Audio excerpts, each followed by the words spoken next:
Olá, estamos de volta. E hoje estamos conversando sobre direito de família e outros assuntos com o professor Luiz Fernando Valadão Nogueira, que é especialista nesse setor de direito de família, inclusive escreveu livros recentemente sobre esse assunto. Eu gostaria de retomar, no fim do bloco anterior, nós falamos que falaríamos sobre essa questão de direito de família.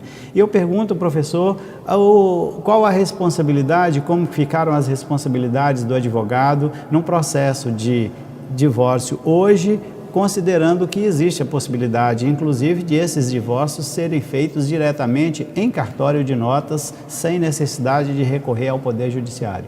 Olha, eu acho que a possibilidade do divórcio administrativo, o divórcio no cartório, ele significa, ao contrário de que alguns dizem, um aumento da responsabilidade e da valorização do advogado. Por quê?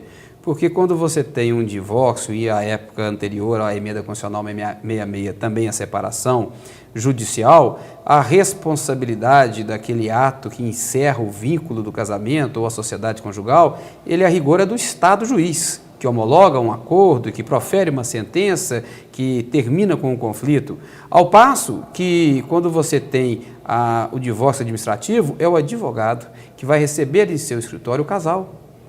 Se ele for advogado de ambos, ele vai receber o casal, ele vai ter a responsabilidade de ser pacificador, porque o advogado não é um fomentador de conflitos, ele vai pacificar o conflito, levar aquele casal ao seu escritório, tentar acertar as diferenças e, com um detalhe importante, ele vai ter que ser o mais transparente e paciente possível. Por quê?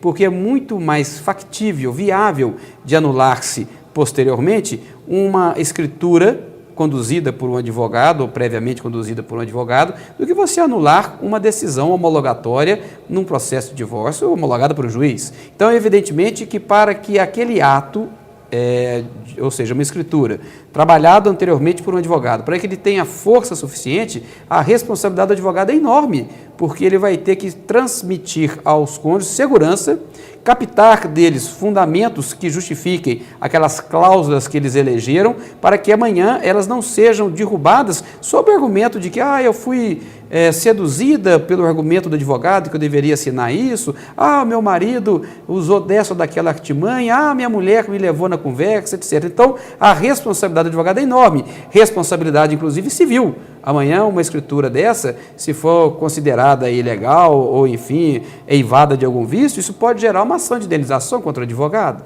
O advogado pode, inclusive, responder disciplinarmente perante o OAB. Então, é uma responsabilidade muito grande que não existia com tamanha dimensão no caso de um divórcio judicial. Então, eu acho que nós, advogados, cada vez mais estamos sendo prestigiados pela legislação.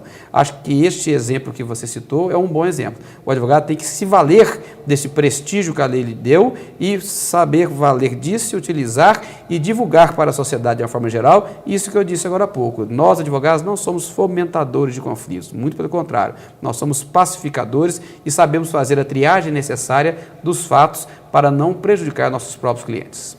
Professor Valadão, esse tema, obviamente, você trata no seu livro que o título dele é Divórcio. Eu gostaria que você falasse mais sobre esse livro, os assuntos e os demais autores, já que é uma obra em parceria. Este livro, ele traz um resgate da chamada família forense. Por que eu digo isso? Porque nós temos vários advogados de trincheira, advogados que estão aí no dia a dia, nos dissabores da advocacia.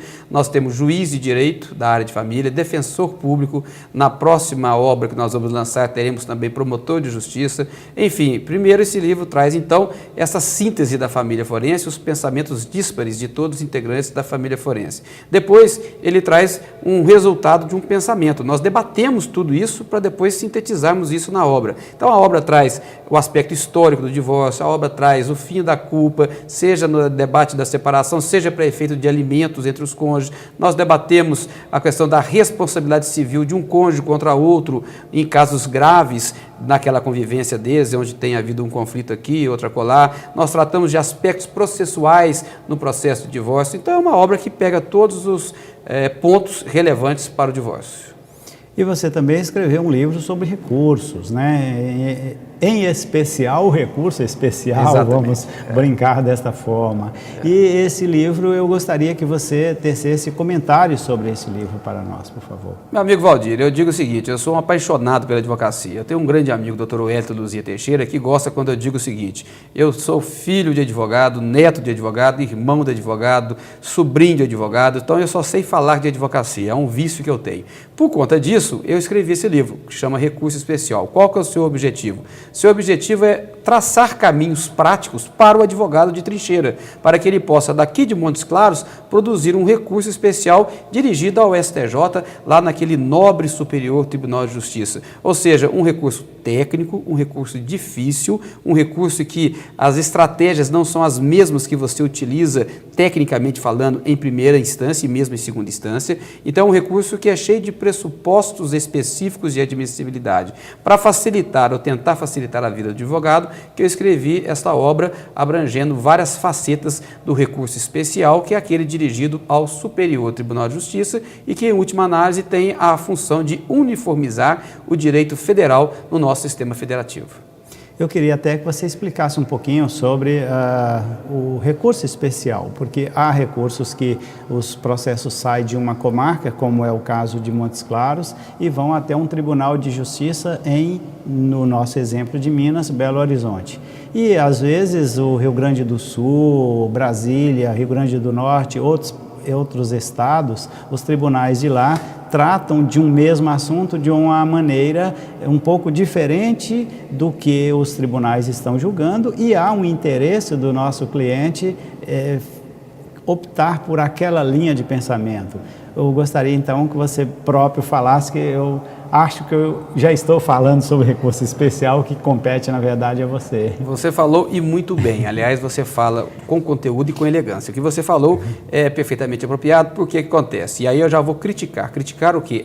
O senhor ministro César Peluso, ele está propondo a chamada PEC dos recursos, que objetiva na prática, eliminar a função do recurso especial e do recurso extraordinário. O primeiro dirigido ao Superior Tribunal de Justiça, o segundo ao Supremo Tribunal Federal. Por que eu critico? Exatamente em razão da premissa inicial lançada por você. Ora, o nosso sistema, ele é federativo. Então nós temos decisões no norte do país, decisões no sul do país. Imagine, por exemplo, um município lá no Rio Grande do Norte. O Tribunal do Rio Grande do Norte entende que o ISS pode ser tributado sobre determinada atividade. Lá no Rio Grande do Norte. Aqui no sul, algum outro tribunal entende que aquele mesmo serviço não pode ser tributado. A prevalecer a proposta do ministro Peluso, nós teríamos essa confusão, essa verdadeira torre de Babel, e o nosso sistema federativo permitiria que cada um ditasse o direito à sua forma. Então, o recurso especial, ele existe exatamente para isso, para permitir que o direito federal infraconstitucional seja uniformizado, que todos os tribunais espalhados pelo país afora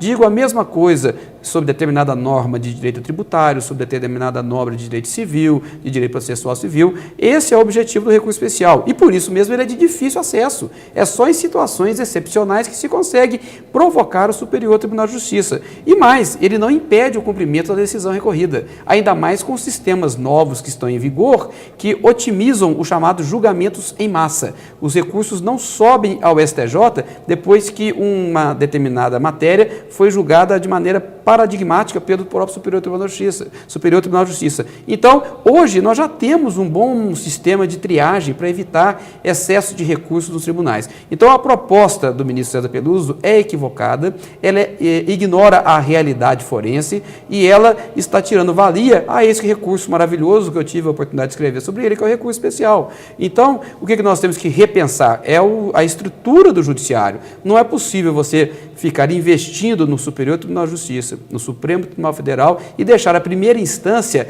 largada, sem a estrutura necessária. Você não pode trabalhar com cartórios que não tem pessoal para te atender, como outro dia aconteceu numa determinada comarca, em que um cidadão disse para o meu estagiário: olha, eu não vou expedir este mandado para cumprimento de liminar. Por quê? Porque o competente para expedir está de férias. Ora, desde quando existe um funcionário competente com exclusividade para expedir um mandado, ainda mais para cumprimento de uma liminar? Então, essas vicissitudes é que precisam ser enfrentadas. Nós precisamos de menos prédios pomposos e de mais gente trabalhando. É isso que vai resolver o problema do judiciário. E não eliminar recursos que são úteis, recursos previstos na Constituição com franca utilidade.